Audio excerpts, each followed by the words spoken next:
मेरा ये केस 2 साल पहले से 1.5 से 2 साल से चल रहा है। 17 अगस्त को 2022 को सीबीआई की पहली केस फाइल हुआ था और 22 अगस्त 2022 को पीसीआर फाइल हुई थी ईडी। मुझे गिरफ्तार किया गया है। ना तो किसी कोर्ट ने मुझे दोषी करार दिया है, ना मेरे ऊपर कोई मुकदमा चला है, ना मेरे ऊपर कोई आरोप तय हुए हैं, ना मेरे ऊपर कोई आरोप नहीं है। अभी तक इस केस में सीबीआई 31,000 पेज फाइल कर चुकी है कोर्ट में और 294 विटनेसेस को एग्जामिन कर चुकी है। ईडी लगभग 162 विटनेसेस को एग्जामिन कर चुकी है और 25,000 पेजेस फाइल कर चुकी है। इन सारे विटनेसेस और सारे कागजों को मिला के मुझे क्यों गिरफ्तार किया गया है? मेरा नाम सीधे सीधे 4 स्टेटमेंट्स में आता है, वो मैं आपके सामने रखने की ज्यादा चाह रहा हूँ। तो मेरा चार्ज क्या आता है?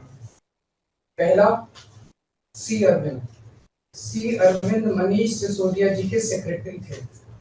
उन्होंने ये कहा है, स्टेटमेंट दिया है कि एक दिन मेरे घर में मेरी मौजूदगी में मनीष सिसोदिया जी ने उनको कुछ एक्साइज के डॉक्यूमेंट्स हैंड ओवर किए।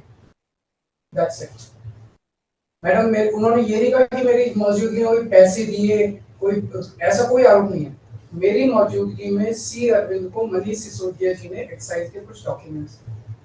मैडम, मेरे घर पे ढेरों एमएलए आते हैं, ढेरों मंत्री आते हैं, ढेरों डिग्निटरीज आते हैं, अपने अपने सेक्रेटरी लेते हैं, वो आपस में खुसर भी करते रहते हैं, आपस में डॉक्यूमेंट्स के एक्सचेंज। मुझे क्या पता कि कौन किसको क्या दे। Is this a sufficient reason to arrest the second chief minister? क्या ये स्टेटमेंट एक सेकंड चीफ मिनिस्टर को अरेस्ट करने के लिए पर्याप्त है? नंबर 1। नंबर दूसरा स्टेटमेंट, एमएसआर मगुंटा श्रीनिवास रेड्डी, ये मेंबर ऑफ पार्लियामेंट थे, जगन रेड्डी की पार्टी से। एमएसआर एक दिन 16 मार्च 2021 को 4:30 बजे मेरे दफ्तर आते हैं। उससे 10 दिन पहले उन्होंने मेरे ऑफिस में चिट्ठी ईमेल भेजी कि मैं एमपी हूँ, मुख्यमंत्री से मेरे ऑफिस वालों ने उसको 10 दिन बाद का टाइम दे दिया। वो मेरे पास मिलने के लिए आते हैं 4:30 बजे। मैं किसी वजह से जल्दी में था, आके वो मुझे कहते हैं कि मुझे दिल्ली में अपना फैमिली चैरिटेबल ट्रस्ट खोलना है, उसके लिए जमीन चाहिए। मैंने उनको कहा कि जमीन हमारे अंडर में नहीं आती, एलजी साहब के अंडर में आती है, आप मुझे चिट्ठी दे दीजिए, मैं एलजी साहब को फॉरवर्ड कर दूंगा एंड दैट्स इट। सो ये हुआ। 16 सितंबर 2022 को उनके घर पे रेड होती है। उनसे पूछा जाता है कि क्या आप केजरीवाल जी से मिले? वो कहते हैं कि हाँ मैं मिला और मैं केजरीवाल जी से अपने फैमिली ट्रस्ट की जमीन मांगने गया था। ये 16 सितंबर 2022 को सेक्शन 17 का स्टेटमेंट है। ED is not happy with this statement. 5 महीने के बाद उनके बेटे को 10 फरवरी को गिरफ्तार कर लिया जाता है। उसके बावजूद भी वो अपने स्टेटमेंट पे कायम रहते हैं। उनका दोबारा गिरफ्तारी के बाद स्टेटमेंट लिया गया, वो कायम रहते हैं। 5 महीने जब उनका बेटा गिरफ्तार रहता है तो बात टूट जाता है। 16 जुलाई को बदल लेते हैं। उसके बाद वो 16 जुलाई को वो अपना स्टेटमेंट बदल लेते हैं। 18 जुलाई को उनका बेटा छूट जाता है। उसके बाद उनका कोई स्टेटमेंट नहीं होता। That's it. स्टेटमेंट पे स्टेटमेंट हो रहे थे जब तक वो अपना स्टेटमेंट मेरे खिलाफ नहीं दे रहे थे।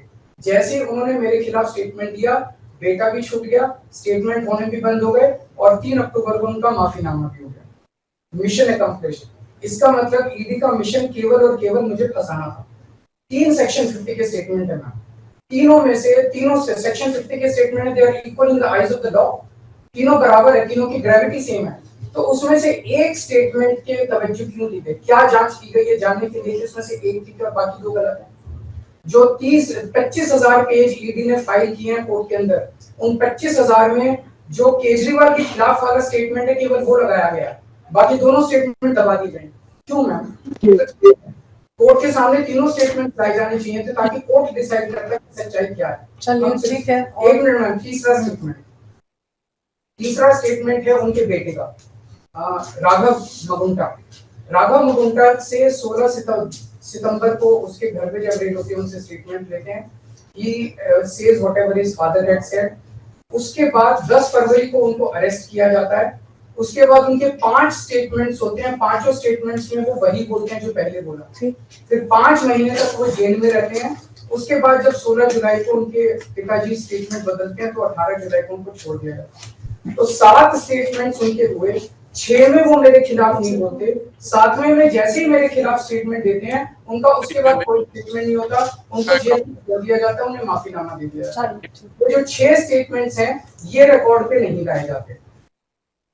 चौथा है शरद रेड्डी। शरद रेड्डी के केस में 16 सितंबर को उसको अरेस्ट किया गया, 16 सितंबर को उसकी रेड हुई, उसने मेरे खिलाफ कुछ नहीं बोला। 9 नवंबर को उसका स्टेटमेंट लिया, उसने कुछ नहीं बोला। 10 नवंबर को उसकी अरेस्ट हुई, उसके बाद उसके 9 स्टेटमेंट्स होते हैं मैम, 9 स्टेटमेंट्स वो मेरे खिलाफ नहीं बोलता। उसके बाद 6 महीने उसको अरेस्ट करने के बाद 25 अप्रैल को वो टूट जाता है और वो केवल इतना कहता है कि मैं विजय नायर के साथ मिलने सीएम साहब के पास गया था, सीएम साहब जल्दी में थे, सीएम साहब ने कहा कि विजय के टच में रहो, विजय अच्छा लड़का है। मैं केवल ये जानना चाहता हूँ कि क्या ये 4 स्टेटमेंट्स एक सिटिंग चीफ मिनिस्टर को अरेस्ट करने के लिए मैम 2 मिनट दे दीजिए कि ये पर्याप्त है? नंबर 1। नंबर 2, जो 30,000 पेज फाइल किए गए हैं, ये 30,000 पेज के अलावा 1 लाख पेज ईडी के दफ्तर में जो हमारी बेगुनाही के सबूत है मैम, उनको कोर्ट के सामने नहीं लाया गया। ये दूसरी बात मैं ये कहना चाहता हूँ, ये शराब घोटाले का पैसा आखिर है कहाँ, जो शराब घोटाला कहा जा रहा है मैम? ये आरोप लगाया जा रहा है कि 100 करोड़ रुपए किसी साउथ लॉबी ने शराब की हमने पॉलिसी बनाने के लिए, हाँ जी 100 करोड़ आम आदमी पार्टी। मैम ये जस्टिस संजीव खन्ना का ऑर्डर है, जस्टिस संजीव खन्ना का order ma'am page 22 para 12।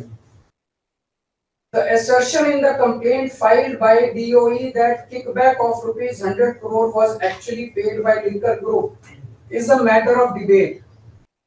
Sanjeev Khanna कह रहे हैं, इसका मतलब ये साबित नहीं हुआ, इसका मतलब ये विवादास्पद है, इसका मतलब ये संदेहास्पद है, इसका मतलब इसके लिए सबूत नहीं है। तो जो 100 करोड़ रुपए ये कह रहे हैं कि हम लोगों ने रिश्वत ली, वो रिश्वत तो संदेहास्पद है, उसमें तो सबूत ही नहीं है। लेकिन असली शराब घोटाला क्या है? असली शराब घोटाला शुरू होता है ईडी की जांच के बाद। जब ईडी की जांच शुरू हो जाती है, ईडी की जांच के 2 मकसद हैं। एक स्मोक स्क्रीन क्रिएट करना पूरे देश के सामने, आम आदमी पार्टी ने चोरी की है, आम आदमी पार्टी भ्रष्टाचारी है, आम आदमी पार्टी ने शराब घोटाला किया, और उसके पीछे एक्सटॉर्शन रैकेट करना जिसके जरिए वो